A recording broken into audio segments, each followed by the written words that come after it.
We're at 2 o'clock, so we'll go ahead and get started. Thank you all for joining us today to talk about connecting the pieces, building a legal server, and DocAssemble integration. This is take two. I don't know, Quentin and I presented on this 4 years ago, I think. Does anyone remember that presentation? I see two nods, maybe. All right, quick question. How many people are actively using DocAssemble for forms for their organization right now? Okay. So not a lot of you, but the nice thing is that it is fairly straightforward to tie it in with Legal Server as you go forward. How many of you have Legal Server as your case management system? Yeah, okay, so that's most of you. I'm not surprised there. All right, so let's talk a little bit about what these two different platforms are and how they work together, right? So Legal Server is your case management system. It's where you've got your case data. Right? DocAssemble is a expert logic system that Jonathan Pyle built, and we are very grateful for his work over the years to make this an open source product that we can all build upon. So the way that they work together, right, is that Legal Server, and to sort of compare what's available for these, your Legal Server has your case data, right? It's got your details about the client and the notes and the documents and the demographics and all the addresses and everything else like that. But the templating system in Legal Server is a little dated. We haven't touched the code there in a long time. It works, it's functional, it gets you letters, but if you've got something more complex, you often need to supplement that with something else. Right, and so there's no logic in the form, so if you've got 5 different forms that are all slightly different based on how one question was answered, you need 5 different templates in Legal Server, and you have to map them all separately and make sure that people understand how to click the right link. You also, right, the forms are not really editable before you print them, right? You generate the form and then it's done. Recently, we rolled out the Office for the web integration, so you do have that ability to modify a form if you're saving it as a docx file, but it's not necessarily the most convenient thing as you're doing it. On the other hand, DocAssemble, right? When you're starting with an interview in DocAssemble, you typically don't have any of the client data, but you can get it from somewhere, whether that's from a API call to an integration, or whether that's from the client or the user actively entering it, right? Your forms and basically the whole interview can be logic-driven and can contain all sorts of if statements and alternatives and changes. And you can reuse templates and forms all over the place, right? Jonathan made it really easy to have generic questions and to build one package and then reuse that 5 different times in 5 different other packages. So there's a lot of value to building something in DocAssemble because it's so customizable. Some of you may know that there is a Legal Server Gavel integration as well. We built that one first 2 years ago. And in Gavel, one of the things that happens is that you can request a list of all the questions that you have in the interview. That's not something that you can really get from DocAssemble, right? Because DocAssemble only asks you the next question when it knows what's the next thing it needs to know. And so when we came at this, we had to come at this slightly differently, and that's why you'll see some differences as we go forward in this presentation. So the old way of doing things that Quentin and I talked about 4 years ago was web scraping, right? We used a package that Quentin built for GBLS. That's nicely called DocAssemble-GBLS. And it's there. You end up using this code as a instruction block in Legal Server, and then it basically scrapes the current Legal Server page, pulls all that information, encodes it, sends it over to DocAssemble. DocAssemble can then read that and use that as source for the interview that you're working on, right? We both use this to great effect over the years, but it's limited because you have to have the fields on the form and visible to be able to see anything. So my case profile, when I initially built this, was a really long case profile with not a lot of tabs, because that's what worked for that element. And so as we went forward and we were redesigning this for this new integration, there were 3 different data transfer methods that we could consider. Right? The web scraping was the old one that we had been using. Right? The question mapping is what we ended up doing for Gavel, right? Because we could get all the questions, and so we could identify each of those questions and know where it was going. And then what we ended up using for the DocAssemble integration is we ended up using the Legal Server APIs. Right? In the last 5 years, Legal Server has rolled out a huge slew of very systematic core APIs that are really, I like to think that they're well patterned and consistent in how they ask for data on different modules. It's also worth noting that we increased the security as we went through on each of these models, right? The nice thing with the instruction block is that it was really easy to set up to some extent, right? If you knew what you were doing with that, you didn't have to do anything on the back end necessarily. But, right, not everyone understands JavaScript, and not everyone can do that. And so we've moved more and more towards a more systematic approach, right? One thing to note with the core APIs is that the core APIs are all really well documented and available to take a look at. The core APIs that are used by the DocAssemble integration with Legal Server are all free. They're all included with your Legal Server subscription. It's all what we call GET APIs, right? A lot of APIs use specific verbs to identify what they're doing. These are all GET, which means it's asking for information and you're getting it back. The only exception to that is the POST API that we use at the end to take your document that you've generated in in DocAssemble, and save it back to Legal Server. But all of those are free, right? If you wanted to get fancier and update some of the Legal Server case data as a result of your interview, right, that would probably be part of our premium API package and not included in the existing integration right now. So let's talk about what happens, right, when you start this process and you're in Legal Server and you click the link and say, I want to generate this DocAssemble interview. So we have an API's tail there and back again. What's initially happening is that we're sending a call from Legal Server to launch the interview, right? That's the immediate initial step. User clicks launch the interview. Legal Server makes an API call from Legal Server to DocAssemble, and it sends 4 pieces of data. It sends the matter unique identifier. It sends the current user's unique identifier, so you know who's writing this letter, right? It's sending the site, right, to know that this is integrations, this is GBLS, this is Legal Aid of West Virginia, and it's sending whether this is a demo site or a live site. Right? Those are the 4 pieces of information that are getting stored over in DocAssemble. And then it's giving you a link, right? And that link says, click here to continue.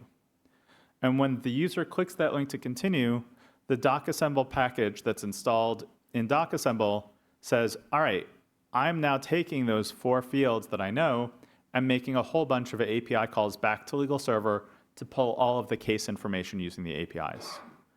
Now, when you're building your interview in DocAssemble to say, all right, I want a form letter that's going to get mailed out, right? You can say, I only need to make sure that I'm getting the details about the client and I'm getting the details about the case. And you can say, I don't want to pull in case notes or litigation records or service records or charge records or any of the other things that are tied to the matter, right? But by default, it's going to pull everything. And if you wanted to set it up so that it's pulling in some custom fields, it can do that too. And it can pull in custom fields.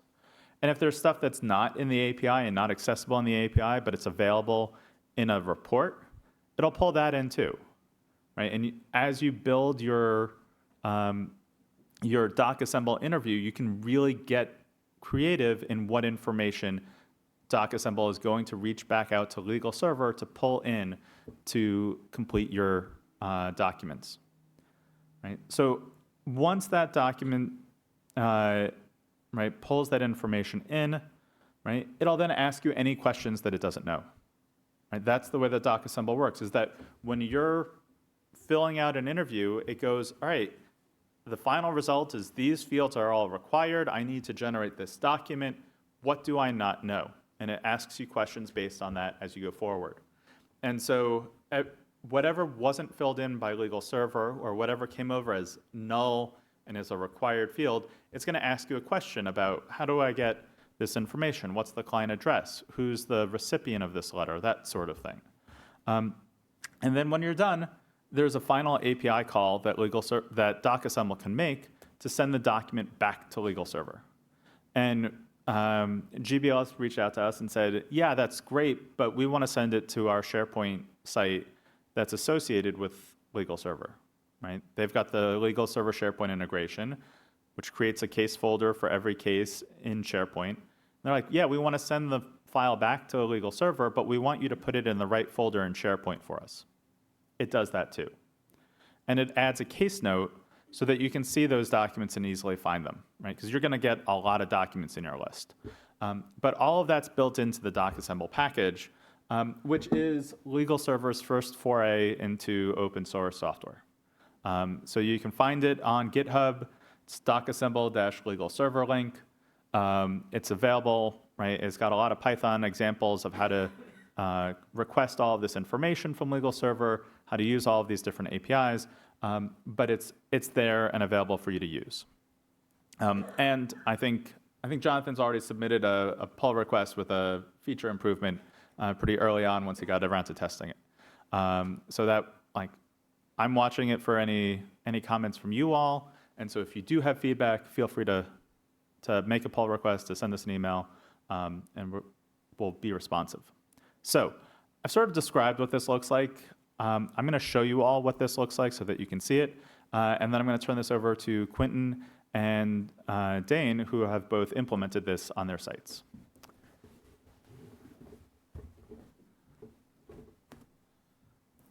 All right, so this is my demo site. It's called Integrations Demo, right? And I'm just going to pick a random case because there's only 2 on this site. And here's my DocAssemble interviews, right? And this is just a list view from within Legal Server. And you'll notice that I've got my document here, and I've got the link here to say launch the interview, right? I click launch the interview. It's making that first API call to DocAssemble, dropping off the unique identifier for the case. And then it gives me a link here to say, please click the DocAssemble link below to open the interview in a new tab. Now, one of the pieces of feedback that we got is that sometimes it's not the current user who's going to fill out this document. Sometimes you want to start the document, but then send the link off to the client or someone else to fill out, right? And if you said that this is an external document as opposed to an internal document, you'd get a read-only link here that you could copy and paste into a message to send to someone else. But in the meantime, I'm going to click sample letter, right? What's happening right now is it's making its API calls back to Legal Server to pull the information in, and it pulled in some information, right? This is a sample letter example. So obviously the first question it's asking me is who's going to get this letter, right? This could have been defaulted. I could have said this is always going to be the pro bono assignment. This is always going to be the client. But for example purposes, I left this open, and you'll notice that we've got 5 options here, right? We've got the client, we've got the primary assignment, we've got the current user, we've got the first pro bono user, and the latest pro bono user. And the fact that they're the same person, right, we'll just ignore that for now. But I could say that, yeah, this is going to go to the client. And to sort of piggyback on how I built this 4 years ago, right, how do you want to send this? Is this an email that you're going to send? Is this a letter, right? DocAssemble will let you send in either direction in terms of giving you a PDF of a letter or docx file of a letter for you to print out. Or I could just trigger an email using SendGrid or something else to send an email right from DocAssemble. I'm going to say letter in this instance. And I built this out right? So I could pick which letter do I want to use, right? And I'll say letter 1. And so here I've got an option to edit this letter before I click continue, right? This is something that is a feature that you get in DocAssemble that you don't have in legal server templates, right? It's already populated information from this letter, from the case into this letter, right? You can see that it's talking about what the case number is and when they applied and what the legal problem code is and who the primary assignment is. It's pulled all that information in, but it's still giving me the option to edit this before it's actually generated this document. And this is something that I really appreciated, because how many times do we have an extra paragraph that we want to include, or like, please call me now sort of message that we want to add in here, or maybe we're combining 2 different letters. So you can get really creative in how you set this up. And it could be that you've got some specific examples where you want to just, this is exactly what this is always going to be, and I'm going to hard code 5 of these questions, and it's just going to shoot out what I need. But in this case, I'll click continue. And then when I was building this out 5 years ago, I talked to Lone Star. I see Nick in the back, and I'll point out at him. But Lone Star was like, yeah, that looks nice, but we've got a different letterhead for every office of our organization that mentions the managing attorney's name. And I don't know how many other organizations have that feature. Yeah, a couple of you. So I was like, all right, well, I now have the text of my letter, right? And clearly, if I'm sending it by email, I want to separate the text of my letter from my letterhead. And you can do that in DocAssemble, right? Especially if you're going to email it, right? You're just going to send the text. You're not going to send the letterhead. But this is a way where I could then pick which letterhead do I want to use and have that separate and have that easily something that can get picked. I could also have set this on the back end of DocAssemble to go, oh, the current users in the Houston office, we're going to use the Houston letterhead. We don't have to worry about picking this option, right? I don't have that set in this example, but I could have, right? And I'll say sample letterhead 1 and click continue. And then it's going to generate the documents for me, right? And it's spinning a little bit and thinking.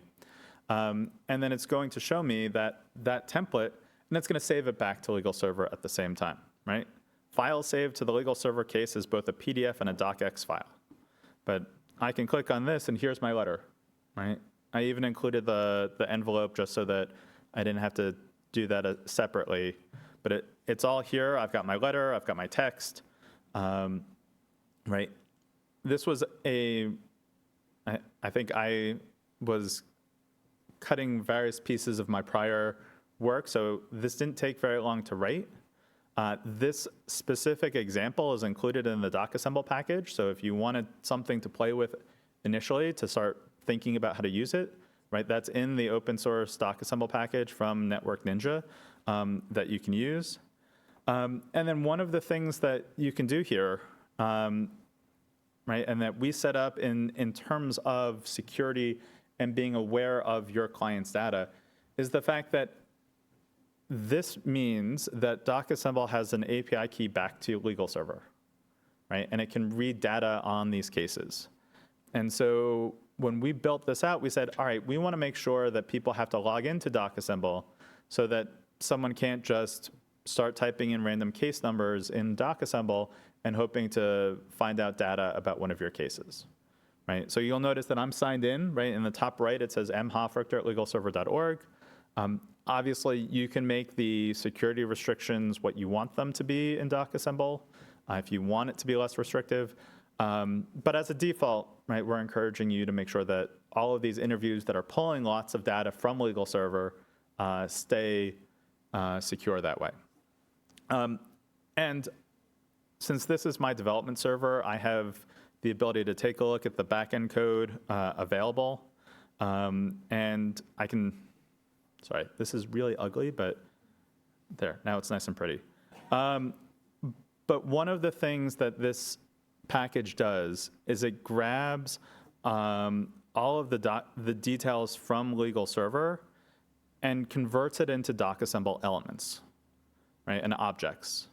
And so instead of having, I've got an individual object for the client, right? An individual is an object that's unique, or not necessarily unique, but it's defined by DocAssemble to say, here's an individual, and an individual has an address, an individual has a name, right? And so that I can then refer to it elsewhere. But part of the benefit of this package is that we do that conversion into the DocAssemble objects for you so that you can then use them however you might need to in a DocAssemble package in an interview as you go forward. And we made sure to use just native DocAssemble objects because that was something that we felt was the most accessible on that side. Right? I know Quentin's built some custom ones for the assembly line work, but we wanted to get you something to start with. So I'm going to now turn this over to Quentin, who's going to talk about how he implemented this for GBLS. And then I'll go up there. okay. All right, so I'm Quentin Stainhouse, and my consulting business is Lemma Legal Consulting. And we do all kinds of work to help legal aid organizations and law firms with document automation and everything that might be connected to it, including AI integrations, custom coding, and the kind of project we're talking about here today, which is just integrating with Legal Server. From my experience in legal aid, we have a really strong focus on usability, plain language, and all of those really important things. So Michael talked about this a little bit already, but essentially this integration is an evolution of something that I worked on at Greater Boston Legal Services during the 12 years that I was there, working really closely both as in the IT side and as a housing advocate. So I really thought a lot about the things that we needed to make it really helpful and useful for us. It has this two-way communication, which I think is really important. So we both are able to pull information from the Legal Server case. As Michael said, it's anything that you might need that's available via the API, and then send that file back to the Legal Server case. And I know some of you are probably wondering, well, what makes this a little different from the Gavel integration? I think it's really that when you have a tool like this, DocAssemble is basically a nice front end and lots of pre-built things to make it really easy to build documents. But under the hood, it's a full programming language. So anything that you might want to have a front end to do, that you think a computer could help me do this and automate it, you can do. So things like the AI integration, things like being able to, I'll show you some of the cool dashboards that we are planning to build with this integration as well. So it's both control and a little bit more responsibility. But if you don't want that responsibility, that's something that we can do. We offer hosting as well that is just so you don't have to have your own DocAssemble server to make use of this integration. And it's still substantially less expensive than using Gavel. I think these are the use cases that we're thinking about so far. So document automation, of course, creating letters, pleadings. Dane's going to talk about a much more sophisticated integration, a document automation tool. Intake is a really powerful use case that you can use with this integration as well. Really, for intakes, DocAssemble can make use of the existing online intake modules. But it can be helpful to kind of think of it all together as a holistic tool. Something that I built for Greater Boston Legal Services before DocuSign was really popular was just a client information and signature gathering tool. So you could use this integration to send out requests for documents to clients by text message or email and get them back. They can be signed documents. You don't have to pay $3.50 an envelope. You're just paying the couple pennies that Twilio charges for the text message, or free if you're using email. And a powerful part of this as well is that you can build integrations that work with multiple documents at once. One thing that people often are doing at GBLS is they might have multiple documents for a case opening, for example. They're going to mix and match which ones they're going to use. You have all the information, and you can build all those documents in one go without having to pre-build kind of packets. You can do it on the fly and customize them each time. This is basically not that different from what I built at GBLS. What you're seeing right here, I guess it was probably, you said 4 years ago, but I think it might have been even longer than that, 7 years ago or so. And what you're seeing here is what it takes to build this. So they have two options in this interface right now. They can choose the language of the tool, but also they can either choose from an existing letter. These are pulled dynamically from SharePoint. So as GBLS is building out its database of templates that they want to have available for the signature tool here, they just add them to this folder in SharePoint. It's pulled in dynamically. And they also have the ability to upload a new file, which is something advocates do quite a lot. Generally, it's for something like they just need a signature from the client. And what you're seeing here on the right is we just instructed them how to manually add the code to get the signature of the client, which is this little bit right here where the arrow is. And if they wanted to put in more complicated variables from the DocuSign, from the legal server case, they can do that too. The next generation of this is that rather than telling people how to do all of that by hand, it's not very hard. It's typing, you can copy and paste, but you could also just use generative AI to add those fields for you dynamically, and we can integrate that directly into that user workflow. So you can just take your template document, a pleading, whatever it is you need a signature for, whatever you want to pull case file information into, and you can give it a try to see how well it gets labeled automatically and then customize the things that aren't correct. A project that we have started working on with Legal Services, Mid-Missouri Legal Services, is going to also make use of this integration. So we're talking about a workflow here. It's a little small, I know, but we're going to go from intake, scheduling a client, and then being able to retrieve information from the client. We're going to be making use of this integration for that, just to give you a little bit of an idea. Again, we can use the bookings API from the DocAssemble side. We don't have to have all of that integration built into Legal Server. Suddenly, with the DocAssemble integration, we can build out anything that we want with the full power of DocAssemble. Why might you want to use this for online intake? Michael mentioned some of the limits of the built-in document automation in Legal Server. I should say, if you kind of were going to put these in complexity on a graph, Legal Server's built-in document automation is fill in the blank, kind of like mail merge. You go up a little bit in complexity to Gavel. You have some options for logic and conditional sentences. And then DocAssemble, you have the ability to do the most sophisticated kinds of conditional logic. Things like selecting from, do they check any of these boxes aren't possible in Gavel. You have very limited kind of logic in Gavel. The same is true on the input side. So here, this is the Legal Server online intake module that you're seeing here. We did a little bit of an audit of this for usability, and it is great, but you have limits for putting your own branding and customization on it. There are some things that you can't control in as much detail, flexibility about how you're getting information about participants in the case, that we can really improve upon by building out a custom intake that is nice, friendly, matches the branding of the organization as a DocAssemble interview. Putting in help information, using things like the AI triage feature that I demoed earlier this morning, and some of you may have attended that other DocAssemble session, are all things that we can get. The last example that I wanted to show you here is taking it one level further. This was a project that was envisioned by the Consumer Rights Unit at Greater Boston Legal Services. So they had this experience where they went to, they had on-site intake clinics and attorney for the day type programs in consumer debt courts. And obviously, a lot of our clients are judgment proof. And the debt collectors are willing to dismiss those cases, but they don't actually care about doing that very quickly.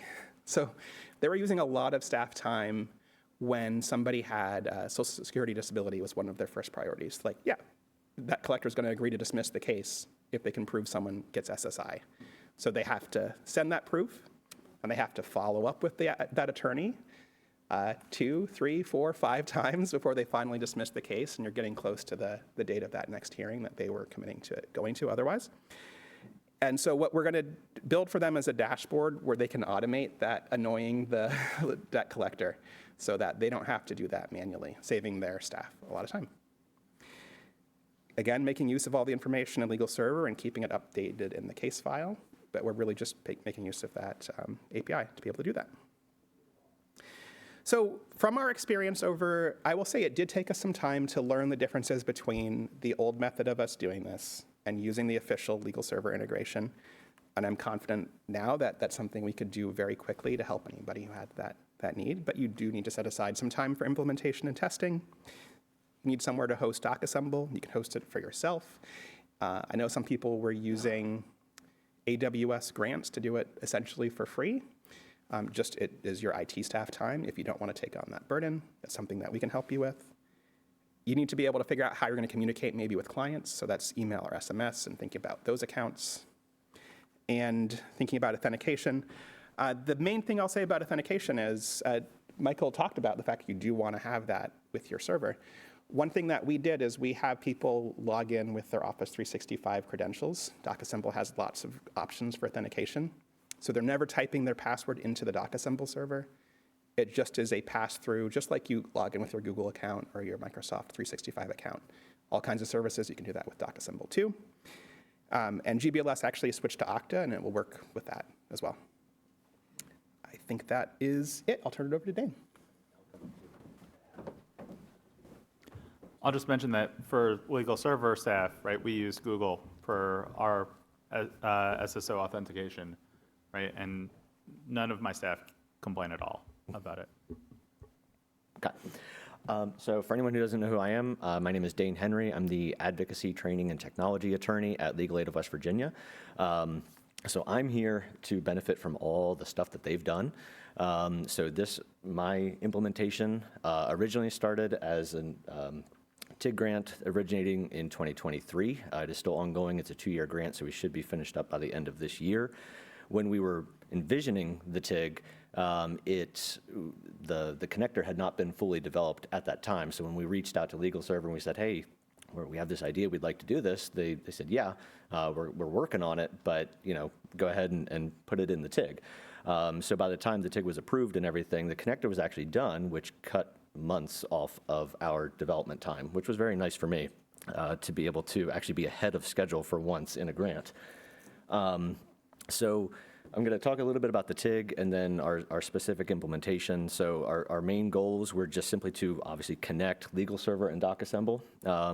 And we had a number of forms that we were already hosting on HotDocs. They'd been developed years ago by an attorney who then subsequently left.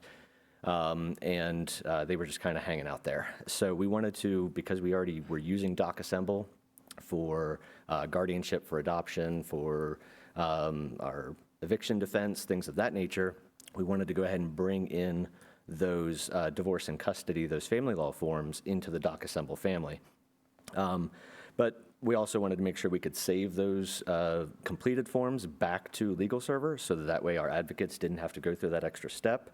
And ultimately, the goal was to reduce our advocate time. And I'll talk about time here on this slide. So within West Virginia, we do have Supreme Court forms for family law, for divorce and custody.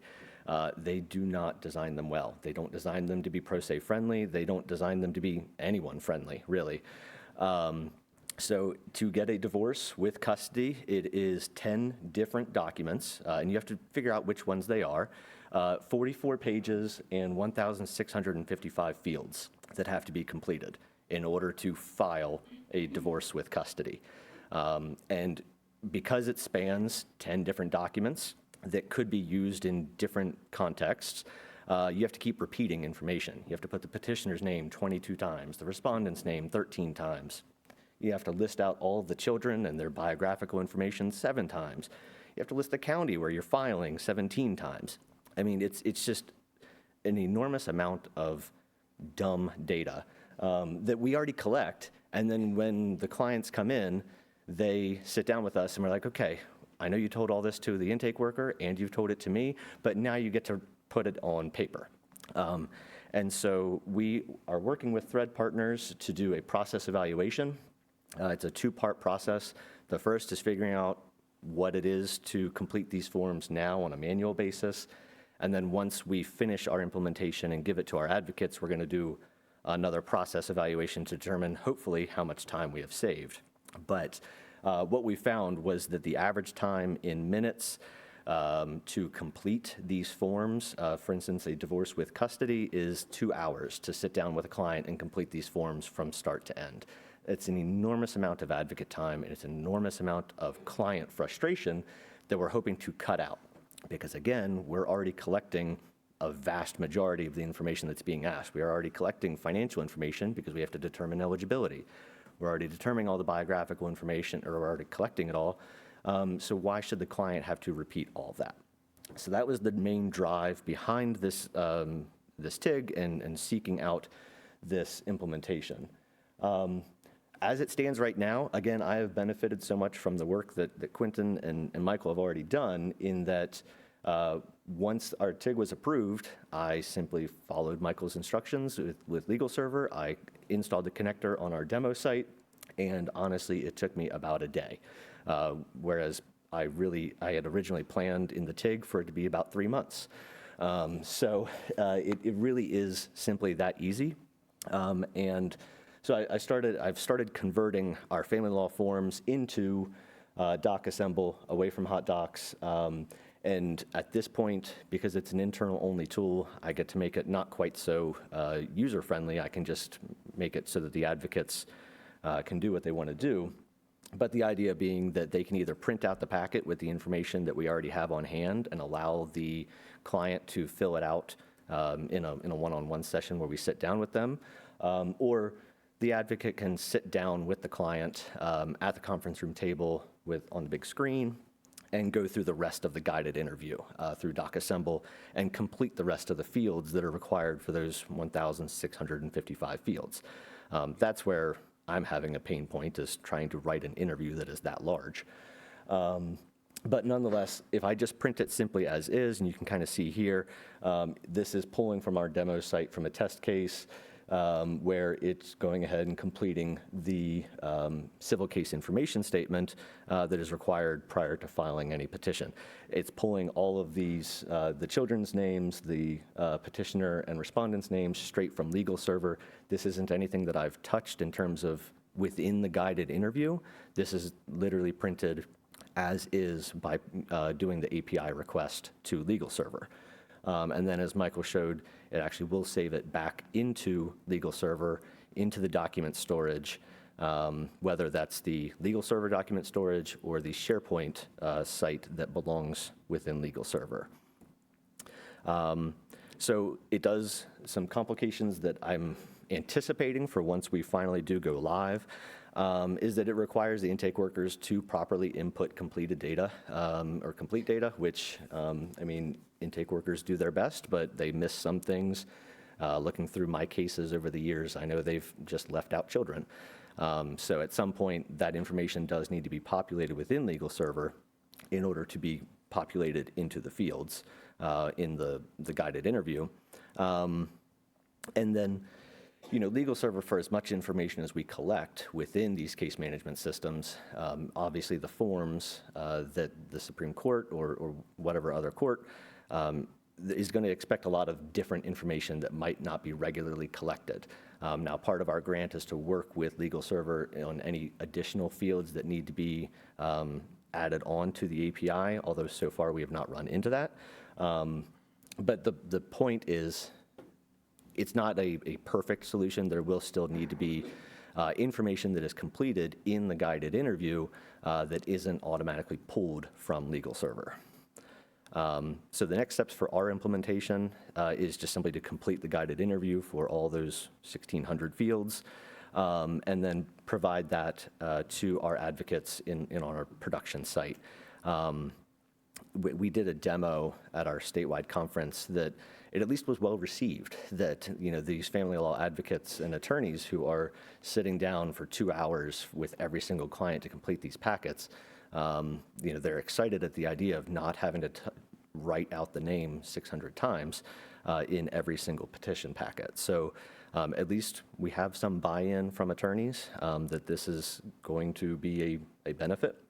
And because we have a number of other forms that we're currently using, again, I mentioned guardianship, adoption, housing defense, and things of that nature. Once this implementation is in place, because we already have these other guided interviews that we're using within DocAssemble, we can simply make them do the same API calls and bring in all of those existing DocAssemble interviews and give our attorneys a lot more options than just the family law forms. And then the final step is to keep working with Thread partners to make sure that what we have done, that this integration is actually hopefully benefiting both in a qualitative and quantitative, on a quantitative and qualitative basis for our advocates. And I think that was, that's all that I had for talking points. I just wanted to basically say that I did benefit from their work, and it made it very easy. Yeah. Sure. So questions? Yeah. I have kind of, I guess, two questions about the family law forms. And I may have blanked out partially when you're talking about the information from legal server. Is there any problem in getting information that's just built on like custom fields in legal server? Like, No, you can ask. Yeah, you can ask for custom fields, right? As you're building out the DocAssemble interview, you'd have to specify, I want these 5 custom fields on the user record. I want these 5 custom fields on the litigation record, on the matter record, right? That's all available. And then I think that you said, I don't know, are you using just like a petition or like in Florida we have, there's like 7 initial filing forms. Yeah, so, I mean, it's the same in West Virginia. There is the civil case information statement, the petition, the parenting plan, the individual parenting plan, the proposed parenting plan, the motion for temporary relief, all that, again, it's 10 different documents. And it really depends on whether you're filing for divorce only or divorce with custody. And what I'm doing is I'm building out the interviews so that based on the problem code that exists within Legal Server, it's going to have the default option for whatever the problem code is. Okay, well, Legal Server says this is divorce with custody, but still allow the advocate the ability to switch that maybe the intake worker got it wrong, there are no children, or the children were from a different marriage, so this is divorce only. So you can always, within the interview, within DocAssemble, switch what packet is being generated. And then once you've done like the interview and the fields that are in legal server, is it applying it for all of those other? Yes, yes. Hi, I'm Jason Howard. I'm a supervising attorney with Legal Assistance of Western New York, upstate New York. There's a mic coming. So I run a reentry program where we help, one of the things we do is we help people seal their records. One of the issues that's specific to New York, there's a wonderful programs here in terms of creating these online tools that will allow people to do that. Problem in New York is our databases are not public and you can't access them. They can't be scraped. The courts will not agree to that. Also, we have a bifurcated system, so we have a fingerprinting system that those records are existent. But the question here is, that's something we're trying to look at, would love to get into, but there's probably I'm seeing a possibility here, which is that we get people fingerprinted, we get their rap sheet, which is a record of their entire record, and then we upload that to Legal Server anyways as part of our thing. Could we build something that reads that PDF and then sends all the information? Because we're spending hours taking the information that's in the rap sheet. We train people to read the rap sheet, pull the information. If I could just train a bot to go in and pull that information and fill in the document, that puts me way ahead of time. So yes, and I think it's also worth noting that Legal Server has been playing around with automated intake tools, which if you were in the Legal Server demo, Ivy showed off. But it's the idea that you can upload a PDF to a case and then have like an intake form filled out. And I think the idea of doing that with a rap sheet is something that would be interesting to our public defenders as well. But if you're, we're rolling out the ability to automatically OCR and transcribe all documents that get uploaded to Legal Server. The OCR and transcriptions are not currently available via the API, but that's something that we'd be interested in expanding. Yeah. And I should say, if you wanted to outsource that to the DocAssemble layer, you could too. So it's probably something you might have to experiment with. Is it doing a good enough job to save us time? I suspect you'd get pretty good results out of the box, especially because the rap sheets are really standardized. You could use something like AWS has an API called Textract, which you give it basically a picture of the form and say, here's the fields that you're looking for. It really helps improve the OCR quality. Or you can even just see, does it work if I upload it to ChatGPT? If so, you could use one of those APIs. It might be a little bit more expensive per page, but it might be like way less effort to build, so worth it. And I will note that if you're OCRing, we played around with Textract, we played around with Document AI, which is Google's version. If there's tables involved, use the Google APIs. Because Textract will just read straight across the row, even if it's 5 different cells that each have 5 lines of text. And Google recognizes the fact that there are cells and you want a complete thought before you move over to the next cell. So just something to be aware of. Basically, like the layer there, right, is like there's old-fashioned OCR, which just like is all the text, and sometimes it has typos. There's these more sophisticated ones from Google and Amazon. And then the GPT-based versions are like, hey, we understand what the form is about, and they may perform even better, and they just range in cost, essentially. There are also some questions that I saw on the app, which I want to try to get to. I think we talked a little bit about comparing it to Gavel, although maybe, Michael, you have more to say there. I'm going to just jump to one that I saw, which is about the signature tool. The signature tool that I demoed doesn't currently get multiple signatures. It doesn't have that capability that you would have inside of but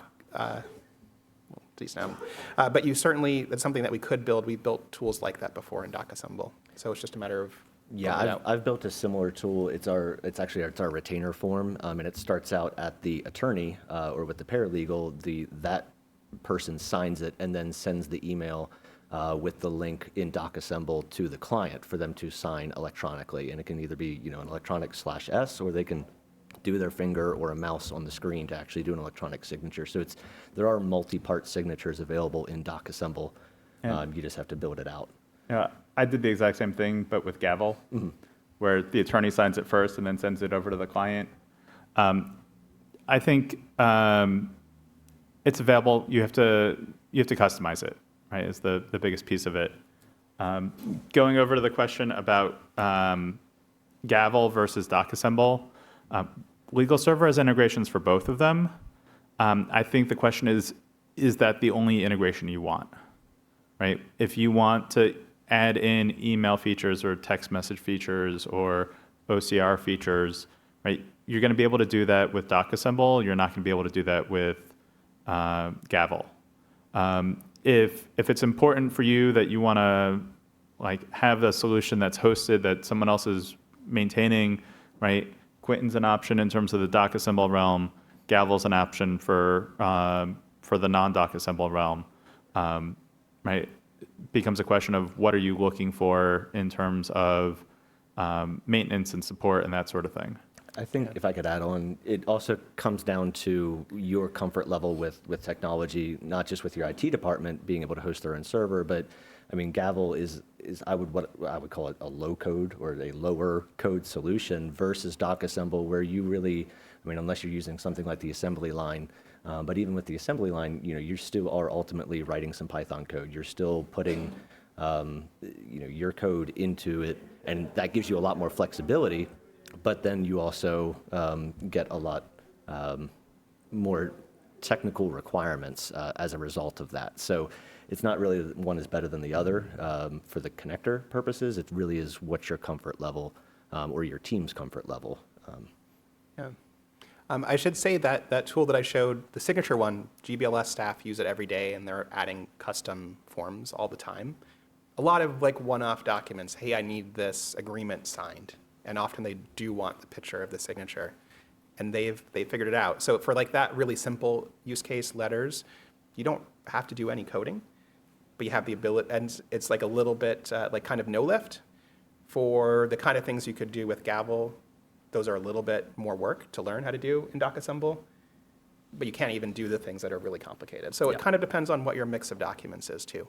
If you're thinking we're going to build a lot of user-facing tools that we want to custom design how they work, with DocAssemble, you might end up hiring a developer to do it rather than building it in-house. You can do it your own in Gavel, but you can't even build something like what Dane is building. And you don't have to do it at all if you're using the simple kind of letter things. No one ever has to learn anything. Or they have to maybe read instructions for 30 seconds to do it. John? I guess I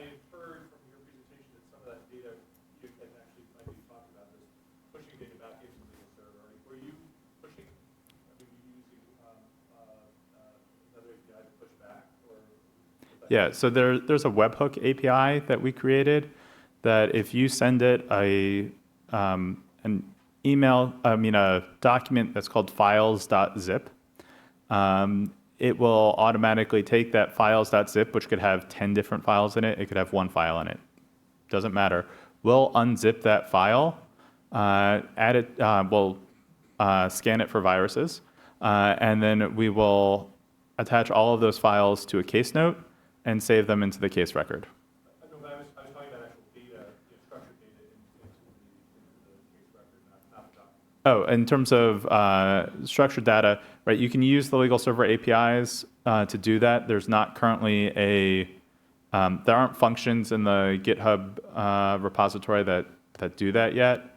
That wasn't part of any of the paid work that we've done so far. If someone's interested in it, right, talk to me. It'll probably be me writing that Python, so I'm happy to do that work. I just haven't had time, and I'll caveat: it's not going to happen before March. But That's right. what? So there's a specific webhook API that we have at Legal Server, and if you send that webhook you have to send it like the case number or the case UID, and the payload package for that API would be a file called files.zip, and then we automatically unzip that file, attach it to a case note, attach those files and the files.zip file to the case. So.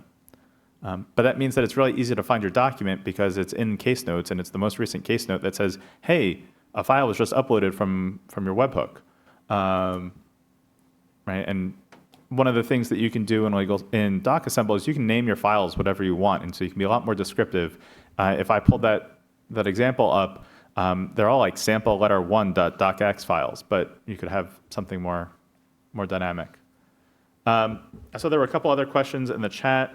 In terms of use cases where the interview sent directly to the client, right, and then coming back, it's always a question of how good is the client going to be about actually filling out the forms, right? And in terms of like, do you want to have any sort of authentication or anything else like that?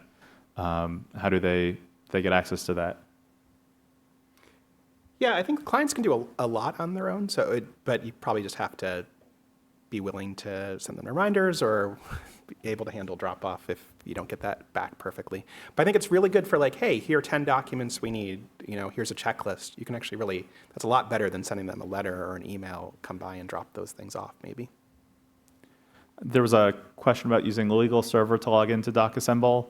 There currently isn't a way to do that. However, if you're using any single sign-on method for Legal Server, like Google or Office 365 or Okta, right, those single sign-on methods can also get used by DocAssemble, so you can use the same one for both programs. And then, how long do you anticipate completing the guided interview will take?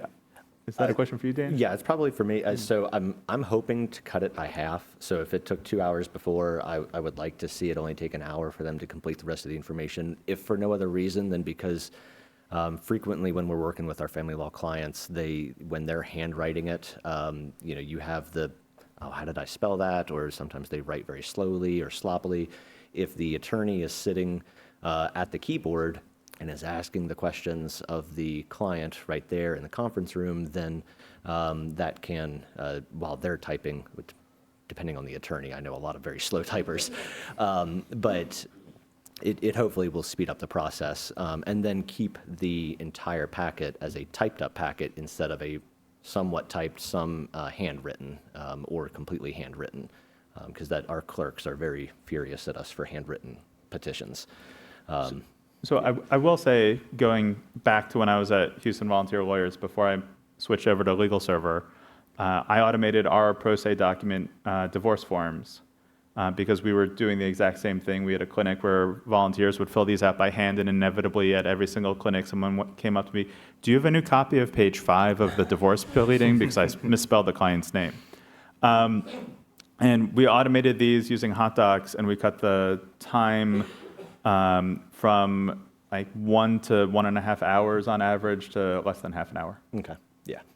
That's the goal, and I would love to see that sort of improvement. I- Yeah. Yeah. Yeah, I mean, it makes a huge difference when you don't have to spell the client's name 10 times. And yeah. Other questions? I see here one about the signature, are requesters notified? So in this case, like usually it's the advocate sending out the letter. So yeah, they get it back as a case note, it's added to the file. They get an email as well when it's signed. But it's totally configurable, so we built it a certain way, but there's no reason it can't have additional features. Did you have a hand up over there, Vivian? I thought I saw, were you asking a question? No, okay. Anybody else? Yeah. If you wanted to use a different signature provider, like Mhm. PandaDoc or something with like eNotary, how wild are we talking about trying to do something like that? Well, I guess it depends on, I haven't worked with that API. I know someone built a DocuSign integration for DocAssemble a while ago. Most people I find don't really need that extra overhead because it's just a picture of your signature is what is all you need, eNotary, usually. Yeah, but for eNotary. you're right, that's a whole different thing. How long does an integration take? It totally depends, but it might be 30 hours, it might, maybe around that range. But it depends on how well it's documented and how simple they made it. I saw that there was a question about creating separate interviews for cases involving custody with children and without. Yeah, so right now it is one giant interview, and that's where, based on the subject matter code within Legal Server, it kind of auto-selects which interview path you want to take. It would be very easy to split it off into different interviews. I just didn't, for these purposes, I didn't see the point in it. If the branching logic within DocAssemble can already handle that for me, why would I want to split it out into different code repositories? So I'm just keeping it as one giant interview for divorce, divorce only, divorce with custody, or custody only.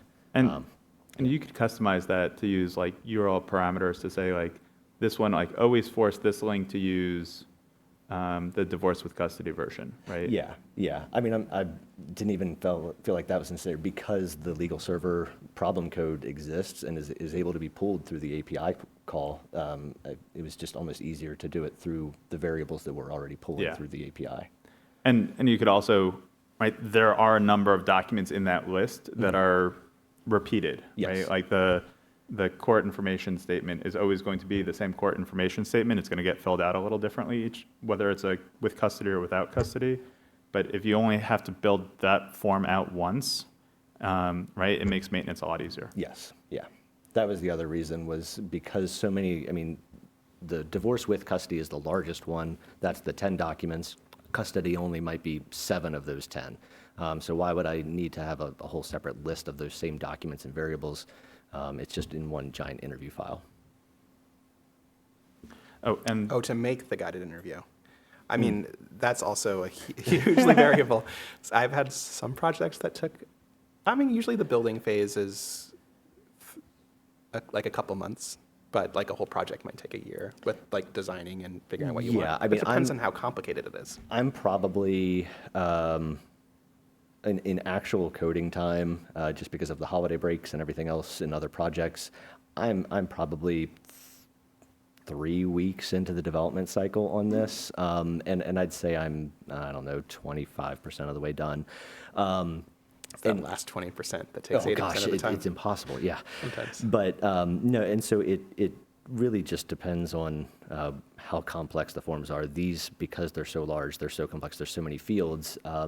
What I'm really struggling with is how do I want to group the questions? Because I don't like the way that the forms have grouped the questions. So I want to group the questions about property in a particular way. I want to group the questions about custody and the custody schedule in a particular way that makes it easier for our attorneys to fill out when they go through the guided interview. That's the majority of the time. It's not writing the questions themselves, but it's actually organizing it and figuring out what's going to be best for our attorneys. I'd also like to add, to be fair to Vinny,